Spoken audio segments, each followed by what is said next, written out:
What's up, you guys? This is the Man Up Club Presents, and today we have a wonderful episode for you guys all about success.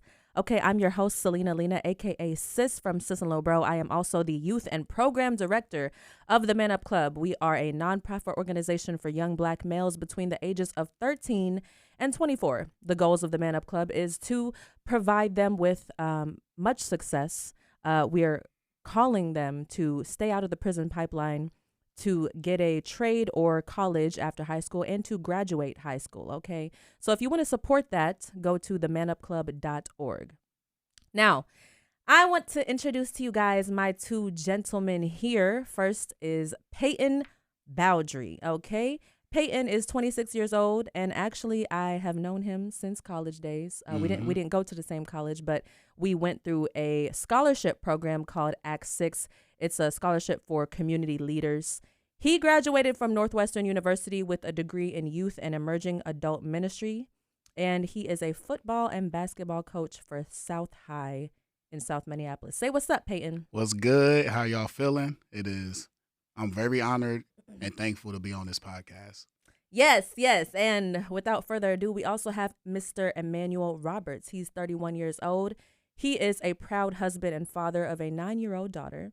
And he is a founder of the nonprofit organization called Anything Helps. And he's overcame many things in this life, one of them being addiction. He's also, I don't even want to spoil it. But say what's up. What's up? Pleasure to be here. Yes. Okay. So we're going to talk about success. Okay. How does that sound? Sounds good. Yeah, sound good. But first, before we dive into the conversation, let's get to know you guys. Okay. For our listeners out there. So Emanuel, let's hear about your story. My story never sounds the same when I tell it. Okay. I'm like, I might add this part, take out this part, but I just choose to go today. It's an open space. Yeah. 13 is the age I started using drugs. My sister introduced me to him. I caught her smoking weed, and I'm like, yo, I'm telling on you if you don't give me that. Kind of like that thing. Yeah. And that kind of kicked off my relationship with weed. As it progressed in my early 20s, I moved on to, bigger and better things that involved a lot of stimulants. And, I had my first child in that time, around like 13 to 22. I was homeless as well. So I was dealing with a lot of trauma. One, my dad was in jail. When I went, when I was 6, he went to jail, and he didn't come back till I was 16. But by then I was a feral human. I didn't have really any structure. I didn't, my mom worked a lot. She was trying to raise 4 kids on her own. So when she wasn't there, we played. And, we got into some things that we shouldn't have. But yeah, at 22, that's when my life kind of changed. I'm just this young kid, suffering addiction. And then now I got this baby on the way. And my relationship at the time wasn't great. Mm-hmm. I was trying to fill a void that, kind of like my father left, but with that being said, I found myself kind of incarcerated for 2 years until I was 24. And after that, my whole life changed. I just wanted to do something different. My uncles, my dad, and everybody, they were incarcerated. They've been through the justice system. They, it was drugs, crime, since the beginning of time. And, I kind of wanted to just try something different. I knew that life. I wanted to kind of just be something. I have like 12 brothers, and they all look up to me. And, I wanted to show them that you ain't just got to be a gangster. You can go to school. You can be a nerd. You can, you can do other things that fit you. Rather than kind of living in your ego. You got 12 brothers. Yeah. No sisters. I got 3 sisters as well. There's a lot of us running around here. My daddy's Jamaican. Where do you fall in the mix? I'm a middle child. I feel like my pops was trying to start Wakanda. You know? Okay. But yeah, there's a lot of us out there, so there's a lot of eyes on me. And as one of the oldest boys in my family, I just wanted to show them a different path. And now, I've been 8 years sober. Wow, Uh, congratulations. Whoop, you know, whoop. no substance, and I started 2 companies. One is Anything Helps, the other is Housing Helps. Got a Mm. moving company that works as well, but we're just working on that. But just trying to again break these generational curses, break these mindsets, and build in a different capacity rather than destroy my community. Wow, that's amazing. Wow. Thank God for you. That's wonderful. Payton, Man, you really Talk- got me thinking. no, real talk. Like, Yeah, the wanting to be different, want to show everybody different. When I think of success, for me, that was my motto. And I really stepped into that, I'll say, my freshman year in high school. Um, Everything you just said you went through, I have family members. My older brother went through it. My mom went through it. Dad went through it. So when you I say look when you say went through it, what are you talking about specifically? the drug addiction, Okay. alcohol addiction, loss of hope, just stuck in a cycle. And I look at those things, I'm like, I don't want to be that. I want to be different. I want to break that generational curse that's on my family. So, yeah, I remember freshman year as I was entering the high school, yeah, I'm going to be different. I'm going to watch out for the vices. I'm going to take heed of the wisdom that God gave me and also listen to my mentors at the time. So, because of that, I think that it had set me apart and also made me successful in my own lane where I can be happy that I don't have to be um, swayed by societal norms and stuff like that. So you didn't personally struggle with drug addiction yourself, right? No. But you were watching it from a very, very, very, close very close perspective. You said your mom? Yeah, my struggled with mom. Yeah, and I remember driving from Chicago with my mom, and I just asked her about her upbringing, and the things she was telling me, I was like, I don't know how you survived, Hmm. and how you was able to give birth to 2 boys, but I'm very proud of you. To see that, at least in her upbringing, she didn't really have no role models. The drug, sex, alcohol, violence was just very evident in her community Okay. at a very young age too. So it was just cool to see that my mom was able to break through. But it's only so far you can go by yourself, you know. Mhm. So I think it's huge when we talk about success. It also take a community too to help you be successful. Right. Right. When you were watching your family members go through the things that they were going through, was it something that you were raised with as far as those grievances, or by the time your mom had you, she was already fully healed from that? Yeah, I think it was some things that my mom was still carrying, and she didn't realize she was carrying those things until me and my brother got older, and as we did our own self reflection, we brought it to our mom like, "Hey, mom, did you realize you was reacting this way when we really needed this?" Mhm. And those was healing conversations for me and my brother. Very vital to our growth journey. Yeah, I just think once again, like the environment she grew up in, definitely played a part in the way she even parented us. Mhm. Mhm. So yeah. So, what when you guys think about the way that you were brought up, hmm how much privilege did you have? Peyton, go first. Privilege as in financial.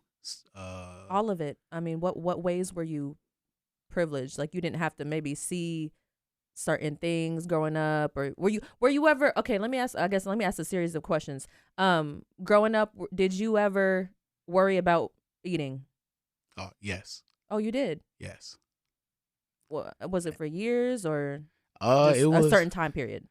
it was moments at the time. It was moments at a time. You Okay. know, the 1st and 15th of the month, you know, the fridge is Mhm. full. But toward First and 15. the day before that, Okay. the fridge was empty. So yeah, that was just like an ongoing thing. Living paycheck to paycheck kind of Living thing. paycheck to paycheck. Mm-hmm. Yeah, no financial literacy Oh, okay. that was passed down to my mom, to me. I had to learn that on my own. Yeah. And even thinking about privileges, yeah, we didn't really had no opportunity to resources that was just within your family, you know? Mm-hmm, mm-hmm. But the fact that you graduated college though, like education, is that something that you pushed yourself in, or did you have people around you who was like, hey, education is the way to go? Both. And I think the big thing is I seen my mom drive, and she was always like, okay, I got to get the next thing because I have 2 boys. I got to get the next thing because my son's is looking up to me. So, fun fact, she actually graduated college before I graduated. Mm-hmm. So, I got to go to her ceremony, and then 2 weeks later, she got to go to my ceremony. So that was really huge Wow. because, yeah, it was just inspiring. Like, okay, you this age, you know, and you still pursuing your hopes and dreams. So, That's what's up. yeah, it was her drive that got instilled in me and my brother. That's what's up. Emmanuel, how privileged, what were your privileges, if any? I was raised by pretty much a group of black women, and that's something, the drive of a black woman is crazy. Yeah. It's Mhm. not talked about enough. Like my aunts and my mom, like my dad and my uncles, they're all hustlers and gangsters. But my mom and my aunts, they're all scholars. They're all Wow. very, intelligent women, high level functioning women. Like she was a single mom. She had to be, Mm-hmm. There was nobody else that was going to raise us. Yeah. So, Mm-hmm. my mom is, a great person, a person with crazy motivation, and I respect and look up to her now that, I'm in this phase of my life and not living in my ego. I reach out to my mom for a lot of guidance. Yeah, that's really good. Something that you guys are bringing to my mind is the question of what, or I'm gonna put it like this: people are products of their environments. That is a saying that is said so many times. And so we're going to have to dive into your thoughts about that saying in this next segment. This is the Man Up Club Presents, and we are here with Emmanuel and Payton talking about success. And I asked the question of, what do you guys think about the saying, you are products of your environment? People are products of their environment. Because when we're talking about success, it's like, okay, the people who you see as successful today, and, both of you are successful. It's like, okay, how much of that was because of your environment and how you responded to it? Or is it something that that is innate, that is just in you? Do you guys agree with the idea that people are products of their environment? Personally, yes. Okay. Uh, what did that environment produce? Yeah. I feel like it can operate at the high and low level. Low level, I'm like, I was in survival mode. That's what my environment produced. But on a high level kind of wave, surrounded by the right people, with the right team, with the right kind of love, that environment also produced something as well. Mm-hmm. And both of them in combination kind of created who I am today. Mm. I don't regret anything or being a part of any other environment. I'm glad I'm the man I am today because of it. Like the survival mode kind of cultivated a different type of hunger Mm-hmm. Mm-hmm. in me, and then at this level where I'm talking to a bunch of high level people, that curiosity and that ability to learn, and that kind of lighthearted innocence, because I've really never been in this space before. Mm-hmm. Mm-hmm. That kind of it's refreshing, you know. That's So that's wonderful. Here's the thing though. You said, that you grew up in survival mode, right? mm-hmm. Okay. Let me ask a question before I continue with my thought. Did you grow up in the inner cities or in the Yep. suburbs? Yep, I spent my summers in New York, and from the east side of St. Paul. Mm. Okay, wow. Okay. Did you see a lot of violence growing up? Absolutely. Mm. Yep. Okay. So here's the question. There's a lot of people that come from the same environments that you do. Mhm. That live there right now. Mhm. See the same stuff. But a lot of people, unfortunately, they're not going to come out of that. Not every but the fact is not everybody comes out of that lifestyle. There are people who continue to, you know, commit crimes and or continue to suffer from drug addiction, continue to be in a loop, Mhm. you know, unfortunately until the bullet hits them, you know, and that's unfortunately the reality of a lot of people who are here on this earth. So they come from the same environment, but you say that being from the environment you came from, it curated the drive that you have now. So then the question is, okay, is that drive for success that was in you then? Yeah, I'd say, but I wouldn't have it if I'd never went through that kind of testing. Yeah. You know, I would have never gained that kind of grit if I didn't come from those places. There's Mhm. certain things that mean more because I went through that. Mm-hmm. You know, and choice, because you have a choice to change your environment, though sometimes it might not feel that way. You know, for me personally, I look like to me, my outlook on life is I'm the creator of my universe. I'm the main character, so I got I got the ability to write my own book. Yeah. So as long as I got the ability to do that, I can change my environment at will. If you had to give a percentage of how much your environment molds a person, what would that percentage be? Close to 80%. Close to 80%. Yes. That's so interesting though.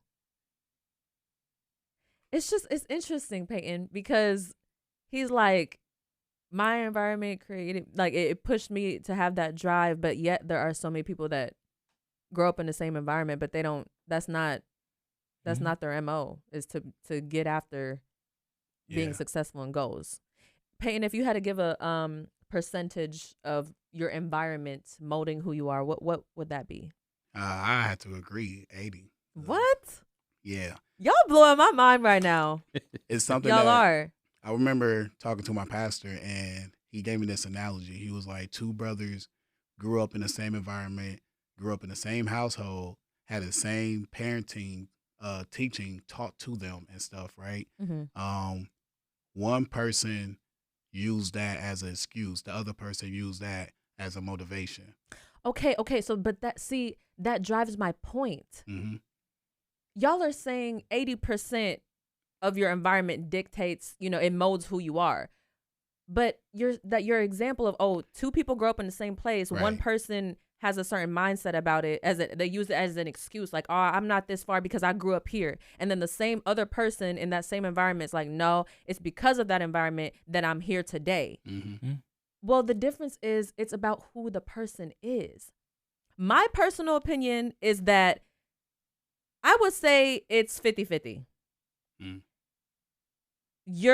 How successful you are, it's dictated. I would even go off to say that 60% it's based on you and how you react to your environment. Mm-hmm. That's 60% of where you end up, but your environment is the other, 70-40. Yeah. So I'd say, to your point, your environment does matter, because most people that come from my situation don't make it out. And the key difference is the perspective that the person has on making it out. Like, if you don't know, I didn't know there was a way out. Honestly, I didn't even know insurance was a thing. We had an insurance dude. Like, Mm-hmm. you go to that person for insurance and it wasn't real. Mm-hmm. I didn't believe in insurance till they made me a believer multiple thousands of dollars later. Wow. Right? But even something as simple as that, I wasn't taught that, right? Mm-hmm. So it's based on a person's perspective and where they're at. But your environment can hold you back quite a bit. Yeah. Right. It's an outlier for a person to make it out, for sure. Because then you could flip it, right? If you had a kid that grew up in a very successful environment, family owned businesses, families know how to be creative and tap into that side, that is going to bleed into, or that is going to go into the child for that point. to the point where like the child just doing things because he seen this happen multiple times. Mm-hmm. And that's what we really seen in our community. What are we seeing in these environments that is being replicated? Mm-hmm. Because you can only go as far as what you see in front of you. Mm. Just like you said, you didn't know nothing about insurance until years later. That one I'm a little embarrassed about, but you know, No, but but it's the that's truth. That's the the truth. truth. You know? Like, who was in your community talking about these things? No, See, no one. So knowledge is clearly power. It's clearly a gateway to success. Knowledge is an ingredient to success, right? 100%. So what are some other essential ingredients to success? Is there a specific recipe for success that if people get a hold of, okay, knowledge and XYZ, then they can be successful? Like what would you say are the ingredients to success? Always be willing to learn. Yeah. Make sure you're not the smartest person in the room. Mm. If you are, then you need a new room. You're not learning nothing. If you're not learning nothing, you're not growing. yeah, and community, which basically what he said. Having brothers and sisters that is willing to go lengths with you, Mm-hmm. willing to push you. Like, I'm in a community now where when my bros drop a post, that like ignite a fire in me. Like, okay, I gotta do something now. And it's not out of jealousy or envy. It's just when you see somebody else going 110%, that just motivates you. Like, okay, if he can go this far, I could go further. You know, so I'm hearing knowledge. I'm hearing wisdom, making sure you're not, the smartest one in the room. yeah. I'm hearing community, knowledge, wisdom, community. What are personal characteristics? Are there personal characteristics to success that you have to have? Yeah, I think you just gotta have that drive and the willing to be different. Grit. I know you said grit, Emanuel. Mm-hmm. Success comes with grit, because sometimes even when you're trying to chase success, you can feel a little hopeless, Mm-hmm. right? And if you don't know how to deal with those lows, the highs won't come. Mm-hmm. You know, Mm-hmm. sometimes, man, I felt like an imposter. Yeah. I'm like, yeah, damn, imposter do syndrome. I deserve to be here? Am I supposed to be here? I'm here, but it doesn't feel right, right? And then having people to talk to and guide you, having mentors, that's really important. Having people who have been through that route kind of can navigate how you feel and be there for you. I have a person named Paula DeSanto. She's one of my best mentors. Mm-hmm. And she has this way about her. She just talks so, like, you just believe her. She tells you it's okay. It's okay. I ain't got no other worries in the world. Having her in my corner and people, that are a part of my success story too, other people, man, that helps a lot because they show up when I can't. Yeah, you So cannot support do system's something really, really hard. Yeah, you cannot do something big alone. Yeah. I hear you on the support system. Yeah. That's absolutely huge. Payton, you had mentioned something, and you said when you see your bro post something, it motivates you to go hard, right? Yeah. You talking about social media? Social media or just in our group text. Speaking of social media, let's dive into social media and success. What's your relationship with social media and success? It's almost necessary. Yeah. Especially Say that again. now. Yeah. It's almost necessary. Really? Yeah. We live in a world where you got instant access to everybody. Literally everybody. It's the best, cheapest version of marketing that you can find. Even if you're not you're a little bit kind of, not as social as other people. Even just putting out things is going to be more effective than you just trying to, word of mouth it. We can gain influence much faster. Yeah. I feel That like is true. social media is a very, very powerful tool. And it's almost like in today's time, it's almost a key piece in success. So you actively use social media for your organizations? Yep. And I hate it because I'm a little socially awkward. But, but it's used to get my message. It's a platform that I use to get my message across to the masses. That's literally what I use it for. Payton, what's your relationship with social media and success?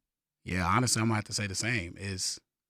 is huge now. It's a huge influence in our society. Everybody from young babies to elders is on social media and being influenced by social media. So Yeah, we're going to have to dive deeper into that in this next segment. This is the Man Up Club Presents, and we're talking about success with Payton and Emanuel, okay? We're diving into social media. You guys are like, it is absolutely necessary. We couldn't be more in touch with each other without social media. But then on the flip side, social media can also be an illusion to success. It can be a barrier to success, because with myself, I'm going to put myself personally in this box, but you know, I love social media. I'm a content creator, entertainer. So yes, I use it for my own personal businesses and everything, but at the same time, I get so distracted by it. And at the same time, when I look on social media, I see, okay, Kylie Jenner, younger. I think she's younger than me, but it's like, okay, here she go with her, $1 billion makeup beast animal that conquers the world, and people out here driving Lamborghinis and people living that girl lifestyle, and so it's like, how do you sift through that? Yeah. Kind of just remember my purpose. What I want my social media to do is invite you to see, right? Invite you to come see. It's just an invitation. And then when you come in person, you can see what I do in person and see if it matches, but that's up to you and your own perspective. My job is to get that invitation out to everybody I know so that I can help and be impactful to everybody I know. I like what you said. Yeah, that was good. When he said, my social media is for me to invite people to see. Because that's real. It's like, let me let you in on my everyday life. It's not fabricated. Like, so what I would assume is that you don't use social media and like the website platforms and things to put out like a little bit of a flex. No, you know what I'm saying? no, You no, use no. it. You use it to just capture what is really going on. We got all that out in my 20s. I don't need to flex out no more right now. I just want to help the community. That's it. Yeah. You see how he said he got that out in his 20s though? Like, see, so for us in our 20s and everybody else who's even 20 and younger, it's like, yeah, that's crazy. See, so we do go through the same thing. So you having a little bit age up on us, it's like, okay, so this is a facade and it is a phase. That's when you're your most arrogant. That's when you're kind of in your prime. That's when you're your best looking. You're your most active. Nobody got no kids yet. Like, of course, you got to flex out. Part of that is trying to secure a mate, right? Part of that is trying to secure success. Part of that comes with, but as you kind of age, it just comes to you. I used to be so like caught up in how I'm going to portray this and portray that. Where now I want to actually have impact, right? And I want that impact to come to me. Like, the people that I attract help the cause, right? Not just me and my own personal selfish views. When I'm trying to help a bunch of people, I need more people than my selfish mind. What was that moment for you? Like when it kind of when it switched from I'm trying to pop my stuff, show everybody I got it, to now I'm trying to have impact, at least from the social media. When I started working with homeless people and outreach, all the clothes and stuff I had seemed very trivial. These people have nothing. These people in the world ain't got nothing. They can't, they can't pop their stuff, right? They can't. They're not looking as good. And I remember I didn't look that good, and I didn't care about it, and it really means nothing. Beauty's fleeting. It's really fleeting. As you age, it's less and less important. Wow. See, that's real wisdom. Like, that's real wisdom, because it's because of what you've been exposed to. Yeah. That has allowed you to realize, you know what, these things, these materialistic things, that's not true success. That's not true success. What's truly accomplishing success is when you have an impact on people. And like you said, you were in front of people who had nothing, like working with homeless people. It's like, what do you look like coming up to them with a Louis Vuitton belt? And like, it's like, oh, this guy is here to help us. Like, I mean, what is he, So and I'm glad that you mentioned that, because that was the experience that I had when I went to Africa. Mm. And it was on a missions trip. I went there, and first of all, I'm not one of those people who are gonna market and be like, hey, go to Africa and everything's poor over there. No, Africa has literally the same stuff here, malls, all commercial stuff. But in certain parts, I did go to the specific slums of Nairobi, Kenya, and looking at the lifestyle there, how the students who were going to public schools, like their roofs were literally like metal tin, and we were in a classroom that was about as big as this room, and it was raining that day when we went to go visit, and there was no glass on the window, so like the rain would rain in the classroom, and but the students' attitude about being in school, and literally there was a dirt floor. This is in the slums. There was a dirt floor. All them kids was still in school, and they was still eager to learn, and they had the drive to learn. Nobody was distracted with social media. They didn't care about that. They didn't care about none of that stuff. They cared about their education, because it's a privilege to have an education. And then me being an American, coming back to America, I experienced this thing called reverse culture shock, where, it's like, dang, like, I want to go back over there, because the things that I'm caught up over here is not even real. This I be caring about how many likes is on my picture. Fair enough. Yeah. That is not how you measure success. It's an easy cycle to get caught up in. Yeah. Because it's all instant gratification. But we work hard to pay a bunch for nothing. Yeah. Right? Like, whether it's a car, whether it's a house, whether it's having those new shoes, or, everybody gets caught up in something. But, I mean, is success wearing what you obtained, or is it having what you obtained? That's a good question. And it's the latter. It is definitely the latter.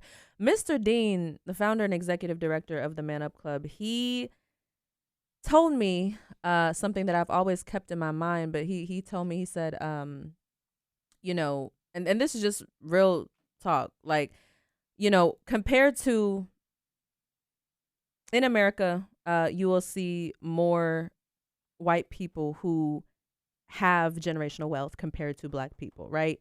And he was saying, the thing that he's kind of like observed is that, people who are wealthy, you notice white people don't be flexing, like, you know what I'm saying?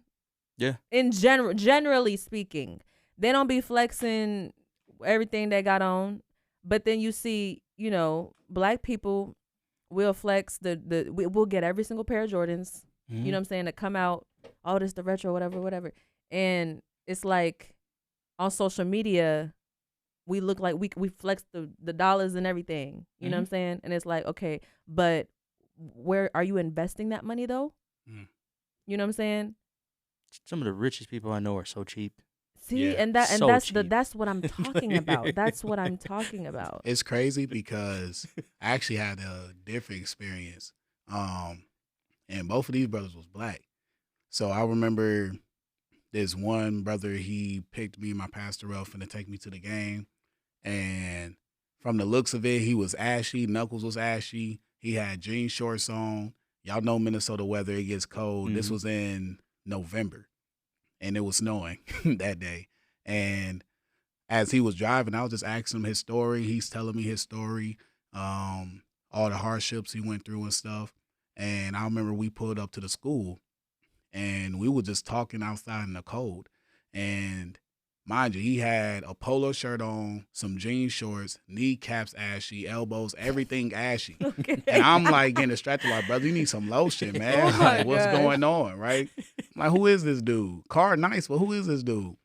And it was just a crazy moment because he stood there and said to me, just because you listened to my story, I got something for you. He goes in his car, opened up his glove department, and he had a stack of Walmart cards. I mean, like, it had to be like 30. And he was like, here, I'm going to give you 3 of them. And I was like, oh, okay. How much is on it? $100 each. Wow. That's like, crazy. I was just like, I was just shocked, not only because he gave me 3. I was shocked at the stack that he had. Yeah. Like, what was you doing with a stack of running Walmart? around Walmart cards? For Right. real, Awesome. like, okay, Yeah. you the type of person that's willing to give, Right. you know? But when we talk about success, he didn't look successful at all, Mhm. at least to my perspective. You Like, cannot judge a book by its cover. 100%. I remember pitching my my organization to this old white dude, man. He's grown to be a very good colleague, very good friend. Within 5 minutes, he kind of just shut me up and is like, "Here's $5K." It was the What? first like major donation my organization has ever received, wow. Wow. and it just blew me away because I'm like, man, I didn't even get my elevator pitch off. You know, I prepped for this, but Yeah. man, he sensed our vibe and he was like, huh, you know, just free. And it's the first time I've ever been, you know, in a room with somebody like that. Mm-hmm. Who has just that Just- access to be able to. And I'm like, wow, what impact could we have if we had people like that? Yeah. Right. You know, part of what we do too, we have a non-profit and BIPOC organization where we try to help people grow their organizations as well. Mhm. 'Cause we plan to kind of help feed the community in that way too. Yeah. That's good. Yeah, that's really good. And while we're on the topic of race and success, let me ask a question to you guys. So, you know how people be like, "Oh, the average Joe," right? Because and Joe, when I think of the average Joe, that's the average white American guy, right? Mhm. But let's talk about the average Trey. I like that. Yeah.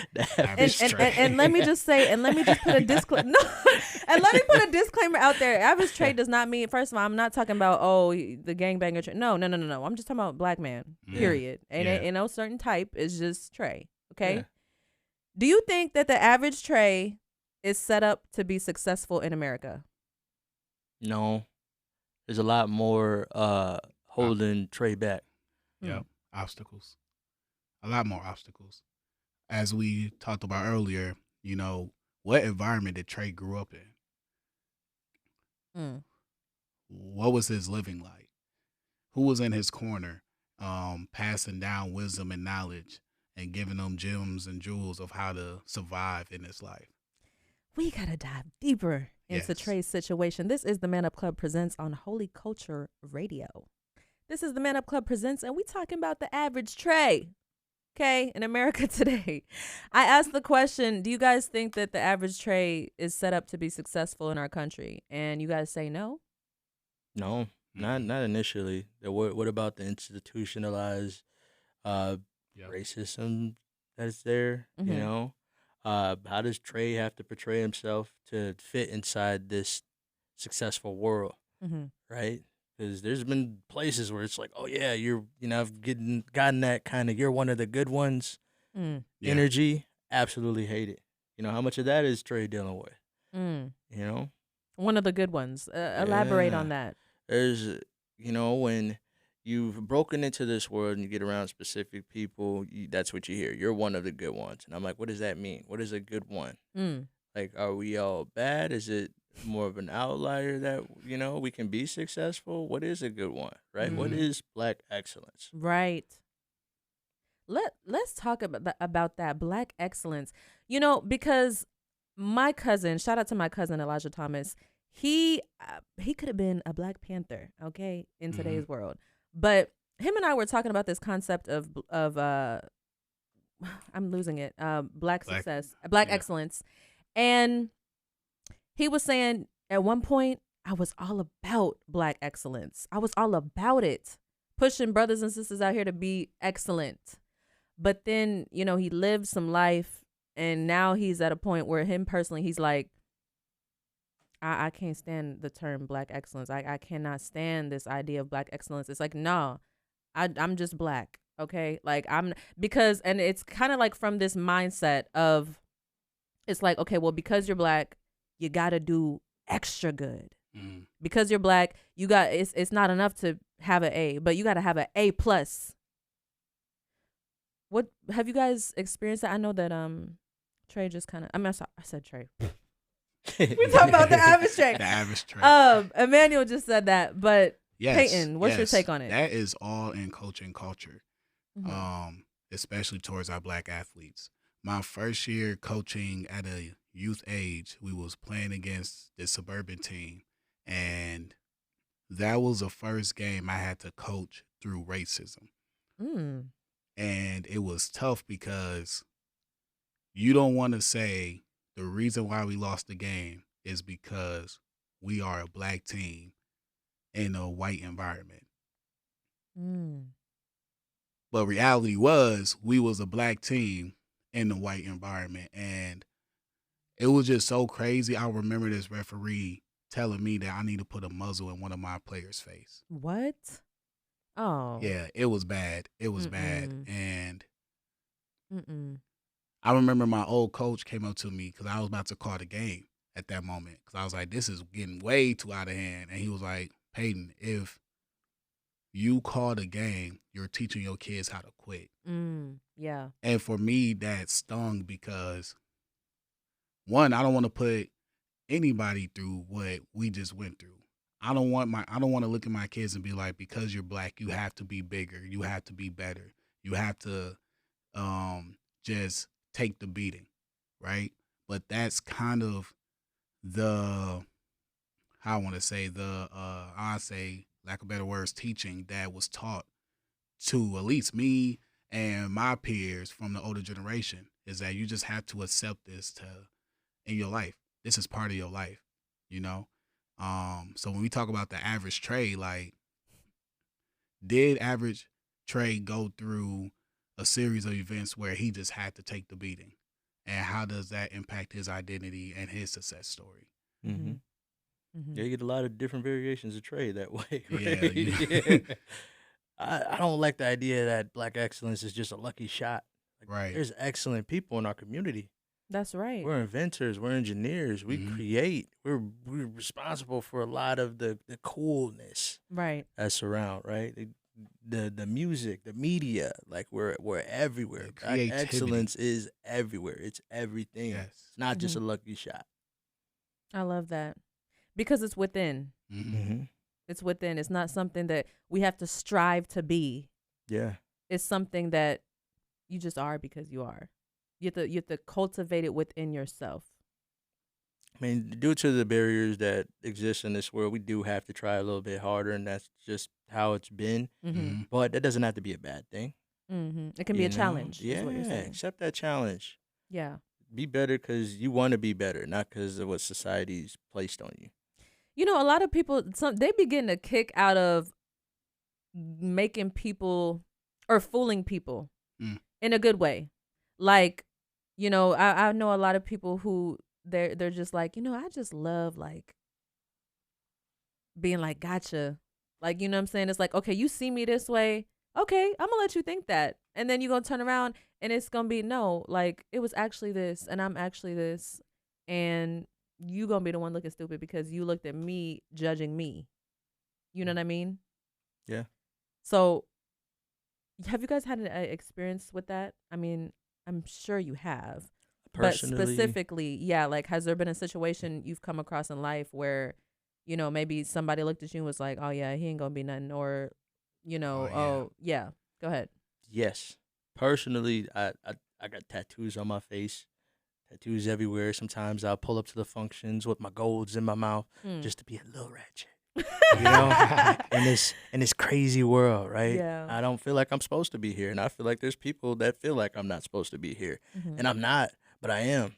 You know, that's how I like to show up, just a little bit. So you have to accept me. Like, yeah, you might have those preconceived notions, you know, because I look the way that I do, but this is who I am, and it forces you to have to know me, not just on a superficial level. Right. I love that. Payton? I remember working, and I was talking to a sister, and we was talking about just my ministry and stuff. I want to be a pastor at the time and stuff. And at the time I had a little afro, and she was like, you gonna go on stage and preach? Yeah. With your afro? Yeah. Well, I'm not gonna go to your church and listen to you. What? And I'm like, because of my hair? Yes. Pastor's supposed to have a low cut fade. Da da da da. Oh, I'm like, no. wow. Uh-uh. So it's interesting we talk about black excellence, and what it looked like. One of my mentors, Benny Roberts, I'm gonna shout him out. Shout out to Benny, because I know Benny too. Benny, yeah, is my dog. I remember he told me, what do success look on Payton? Mm. And that rocked me for like 2-3 weeks. I'm showing up to work still trying to figure it out. Like, yo, what did he mean by that? And that was some great wisdom because it told me I don't have to look successful for somebody else. I don't have to do things just to please somebody else. My success doesn't have to, you know what I mean? Have to, Look a certain way. look a certain way. Act a certain way. I'm successful. Exactly in the lane, exactly in the clothes and the style that I am and the person that I am, I'm successful.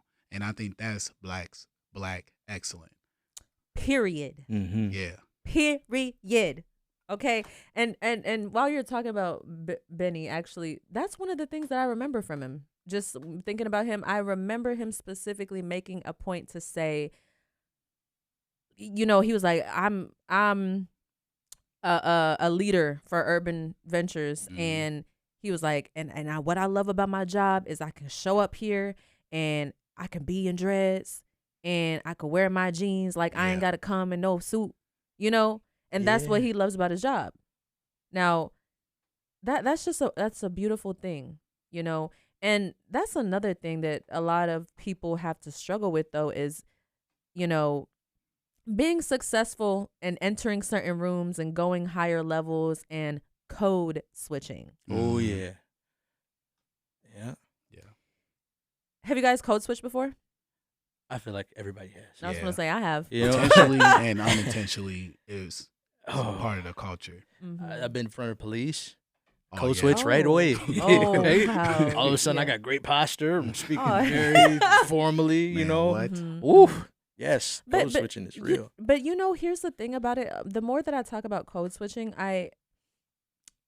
I'm coming to accept that, you know, to have good posture, like you said, and to what else was the other thing that you said? You had good Speaking more to formally. speaking more formally. That is not white, y'all. No, That it's is not white, and we have to stop Yes. with that. But my version of code switching is just doing things I normally wouldn't do. I don't speak that formally. My posture is not that great. See, You know, I'm switching up the way I am to appease or appeal to you, not based on your race. Just trying to finesse a little bit. Mm.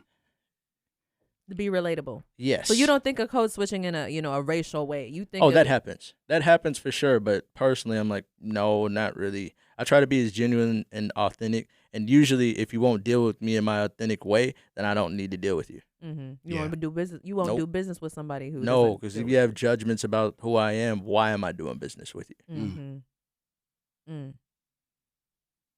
No, that's good. I also think of, the balance of, that code switching and filtering yourself. So like a lot of times, well, now I have a filter where I don't really show all of me to certain people because, just like you said, if I'm seeing bad judgment from you, then I'm not finna completely open myself up to you. So yeah, but as far as code switching, that's definitely prevalent in our culture. That is- Super prevalent. See, and that's wisdom, Payton. That's wisdom. You're not supposed to show every single side of you to every single person. Like, that's not using discernment. Right. You know what I mean? Like, okay, you go into a job interview. You're not going to go into the job interview the same way you're going to pull up to your friend's house. True. You know? Yeah. So you have to exercise wisdom. Mm-hmm. So yeah, we're talking about success on the Man Up Club Presents. So I'm hearing so many gems from you gentlemen, some of them being you have to have a mentor. Mm-hmm. Mentor is key. Being humble is key. Like you said, Emanuel, like don't make sure that you're not the smartest one in the room. Mm. I think that success means being a follower and also a leader at the same time. It's like you're further along than someone in your circle or someone you're influencing, but also there's someone that's further along than you. Yeah. Because it allows you to be like, oh, okay, it allows you to have a whole perspective. There's a difference between a boss and a leader. Yeah. A boss and a leader. Mm-hmm. Well, talk about that for a second, and then we'll dive deeper into it. But just like basic level, what's the difference between a boss and a leader? A leader listens to their team. A boss controls their team. So that has been the Man Up Club presents on a segment about success with Payton and Emanuel. Last words, final words for success. Surround yourself with people who's gonna uplift you and motivate you. Emanuel. Don't be scared to jump off the porch. And sometimes you got to just jump and grow wings later. Yeah. Love it. Love it. Well, this is the Man Up Club. We teach life skills, social skills, academic discipline, and civic responsibility. Make sure you guys tune into the Man Up Club every single Tuesday. Okay, I'm sorry. Make sure you guys tune into the Man Up Club every single Thursday night on Holy Culture Radio.